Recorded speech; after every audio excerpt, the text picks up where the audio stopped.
everybody, today I want to do a review of the game Cruel Necessity by Victory Point Games. It's the English Civil Wars 1640 to 1653 by John Welch. The game is a state of siege game, so those of you who have played games from that series before will know that the premise is you have a central space. That can be anything from a city, like in this case London, to the last redoubt, as for example in Zulus on the ramparts. It can be a city like Vienna in Habsburg Eclipse, or Constantinople in Ottoman Sunset. It can be the very center of the foreign legate in Peking, as in Keep Up the Fire.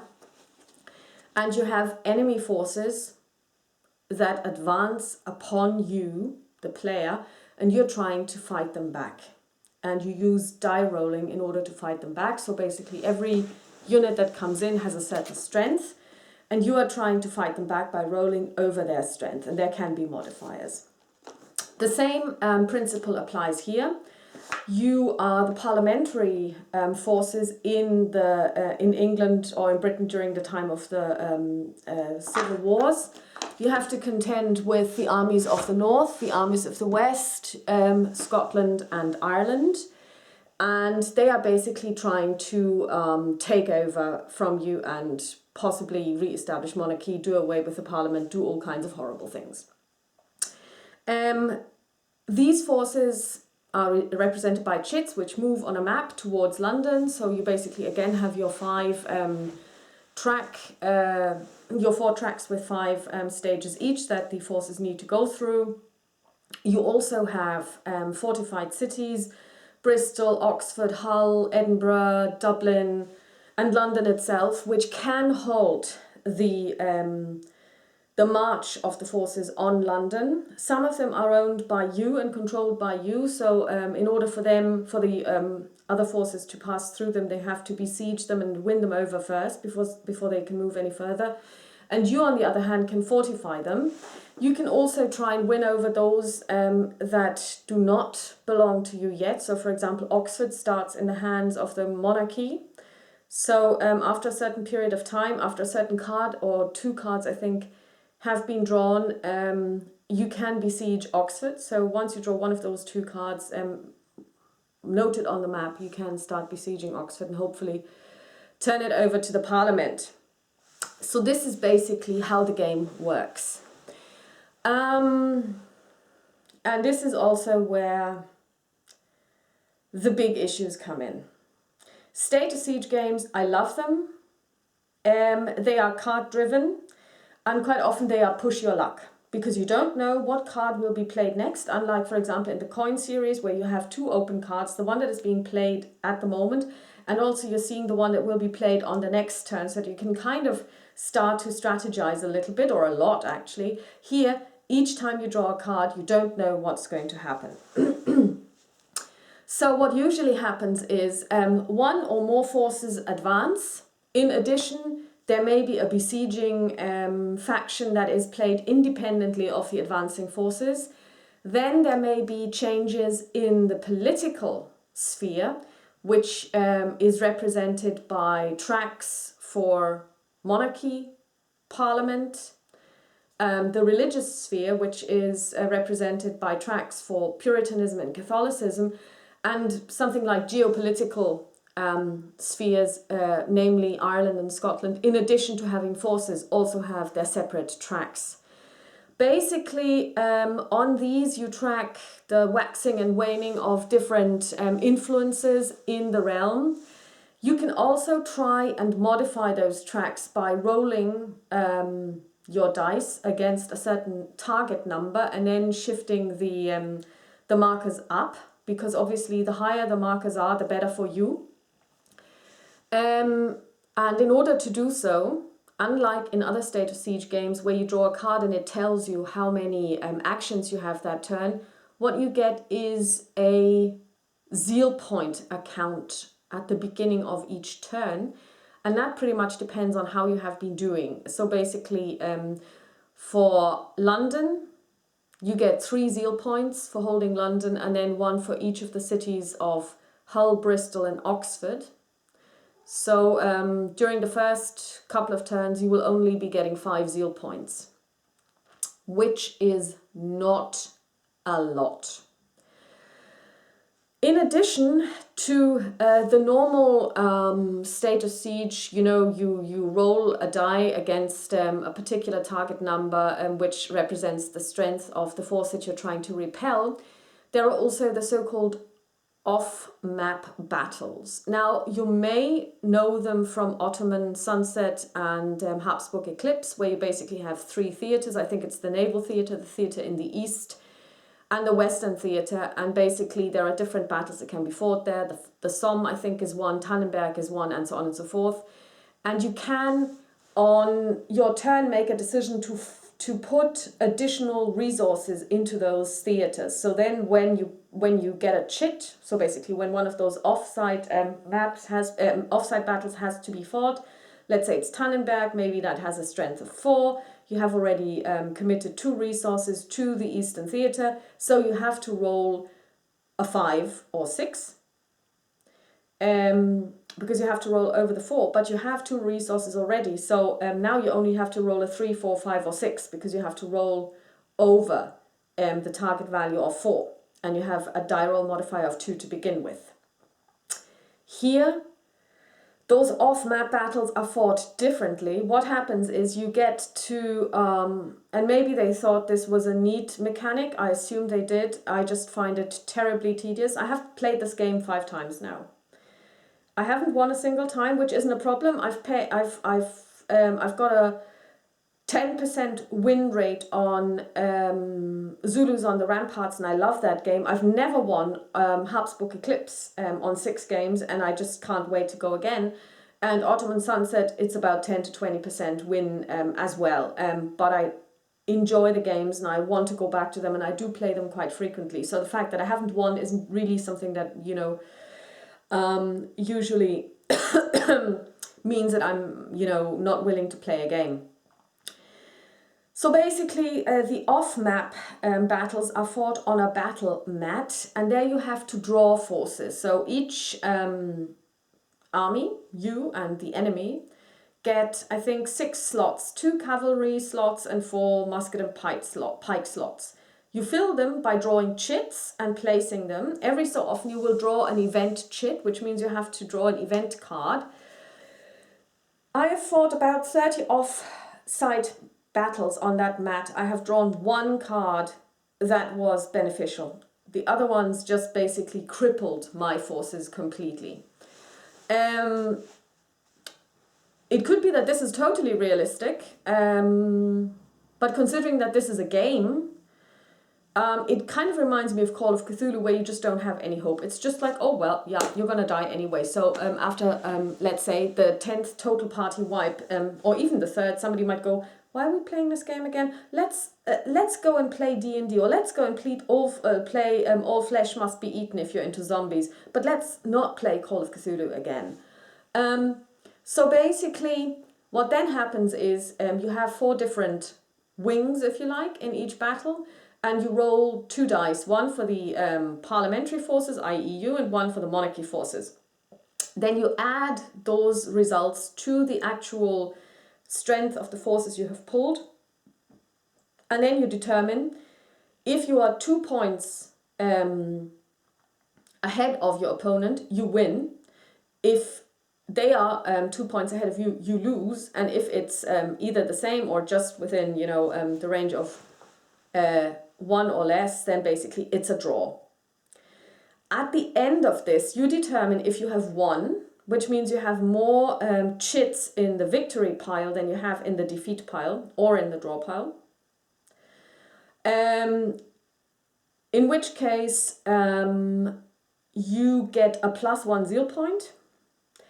The army that you have designated you are fighting, it can either be the army of the north or the west, gets disordered.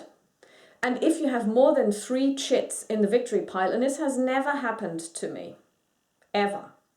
In 30 battles, I have won 3, and never once did I have more than 3 chits in the victory pile.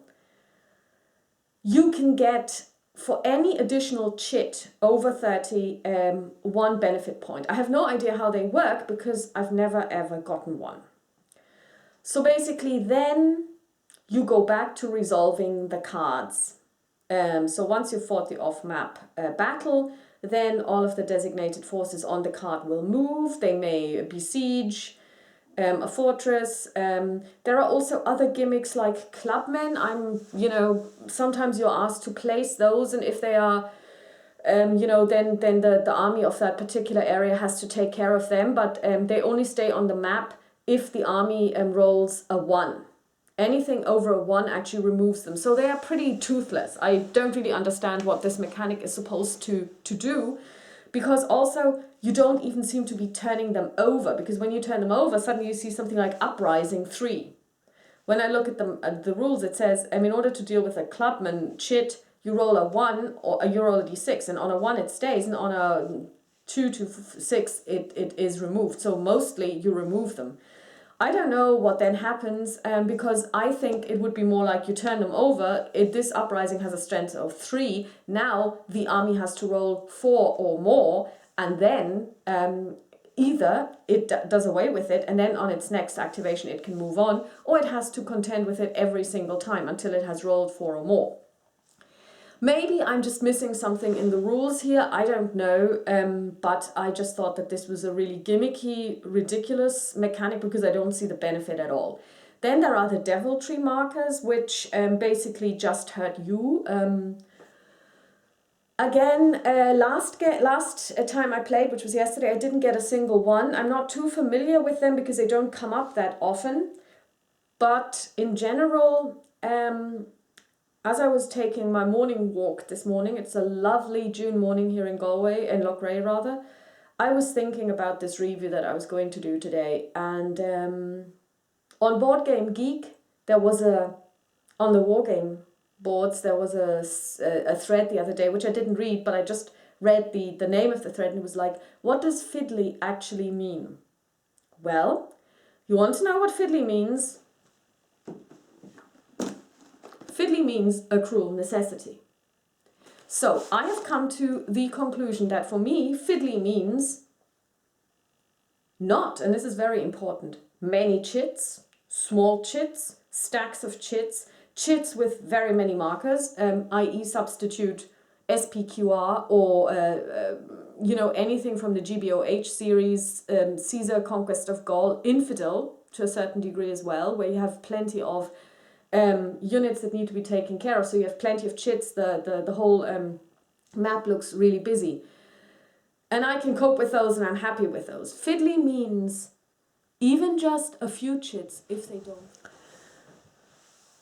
So basically to me, fiddly means plenty of chits which you pull or move for no apparent reason other than it's in the rules. With regard to the battles, that is a huge gripe because it's just very time consuming to set them up. It takes you about 10 minutes to resolve a battle until you've done all of the housekeeping, until you've found out, oh yeah, well, this one goes into the recovery box. Because another thing that happens is if you happen to draw a named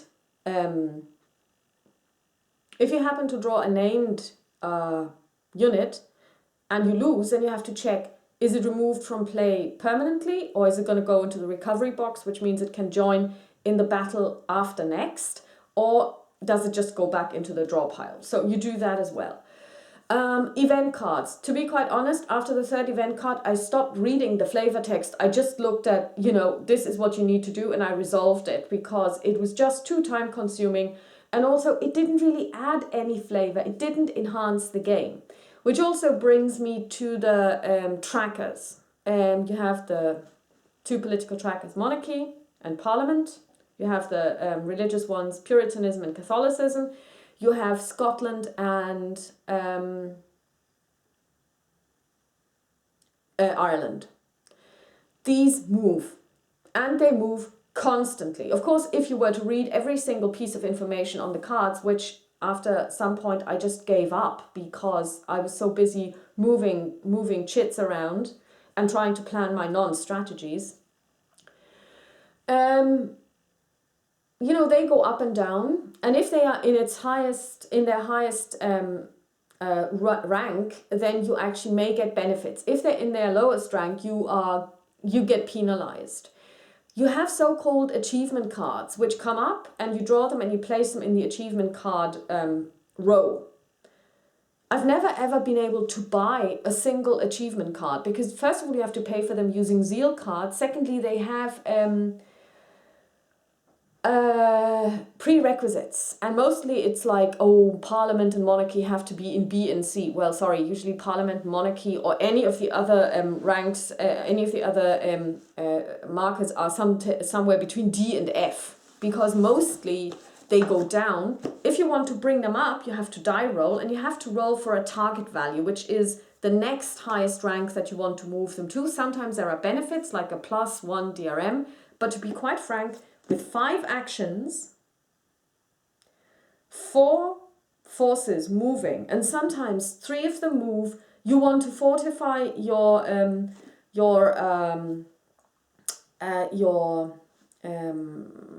fortified cities as well.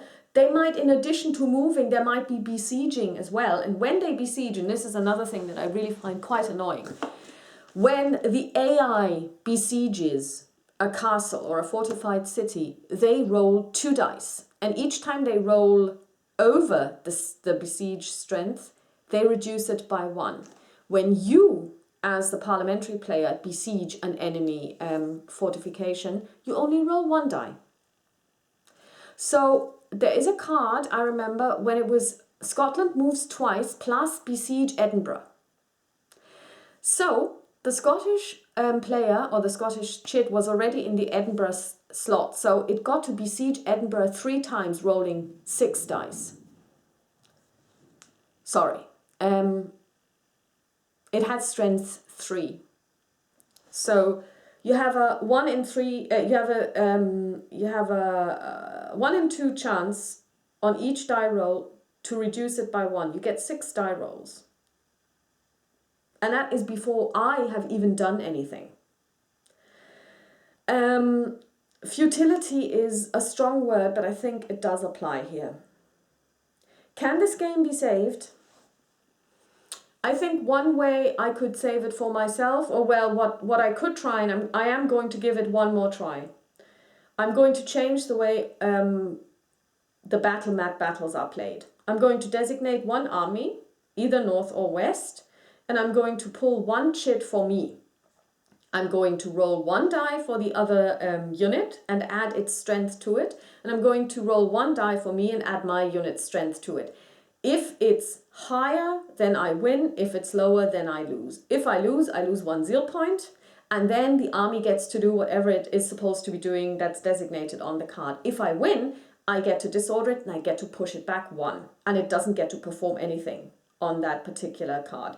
If it's a draw, it just stays put and doesn't perform anything. So very simple. Because first of all, it'll remove game time. It'll be in no way easier for me, but it will at least make the win a little meaningful. You know, because what is the point of winning against, let's say, the Army of the North if it gets 2 activations this turn? So you basically win, it is disordered, and then it still moves. Unless I missed something in the rules that it doesn't move, the only thing, well, yeah, it is true, it doesn't actually move, it has to get out of its disordered state first, but then it still gets to move 1. Sorry, I mean, you lose, I push you back, that's it. So, because otherwise, why have these battles done differently? Usually when you roll, it is a battle and you push them back. Here, when you win, they are just disordered. They have to reorder themselves, but they're not pushed back. I'm not really, because when, and this is very important, when an army is in the same space as a fortification, a fortified city, you cannot work on that fortification because it's a contested space. So pushing them back and pushing them out of, let's say, the Hull space, the Edinburgh space, is very, very important. So this could possibly solve it and make it a little less annoying for me.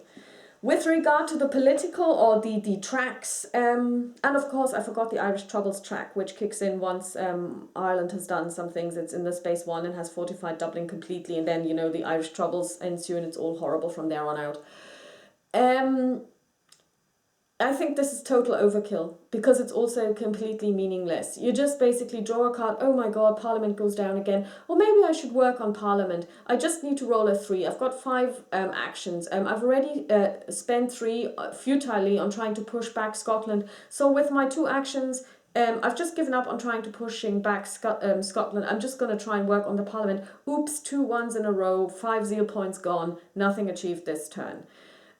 Maybe the dice that come with the game are loaded and basically the blue die always rolls worse. I don't know, maybe I should just switch out the dice, but I am not, I mean, the laws of probability dictate that I should roll better than I am rolling and have been rolling whenever I play this game. Or maybe I'm not rolling so badly, but the mechanics actually are completely unforgiving because this hasn't been play tested very well. I don't know, but I have to say that I have no problem with push your luck games. I have no problem. I love State of Siege games, even Israeli Independence, which is just basically race through that deck. You don't have any strategy that you can apply, just race through that deck is more fun than this game because you kind of know that you have no chance. So when you lose, you kind of go, oh yeah, let's go again. Here, with all that chrome and fiddliness and all those chits and markers that you can move around, you have the feeling that there is a game in here that is much deeper than it actually turns out to be. So if you are interested in State of Siege games, I would recommend Ottoman Sunset and Habsburg Eclipse. I would not recommend this. I'm afraid I have to be quite blunt. It's not the best game ever. I will give it one more try. Unfortunately, I spilled some water over the rule book. Otherwise, I would put it up on Board Game Geek to sell it. If you're interested, I will sell this copy to you for €15 plus shipping. But be aware that the rulebook has a little bit of water damage. It's readable, it's not a problem, but it's kind of like a little bit warped. So let's say €15 plus shipping to Europe. The shipping will be around 12 euros. So if you're interested, let me know. Other than that, if you are thinking about getting a State of Siege game, Ottoman Sunset, Habsburg Eclipse, if you buy them both, you can actually combine them into a larger game that seems to be playable by 2 people as well. I don't know, I've never tried it, although I own both copies. Also, they both come with jigsaw maps, which I love. And also, of course, my all-time favorite, Zulus on the Ramparts. So that's all from me. Talk to you soon. Bye!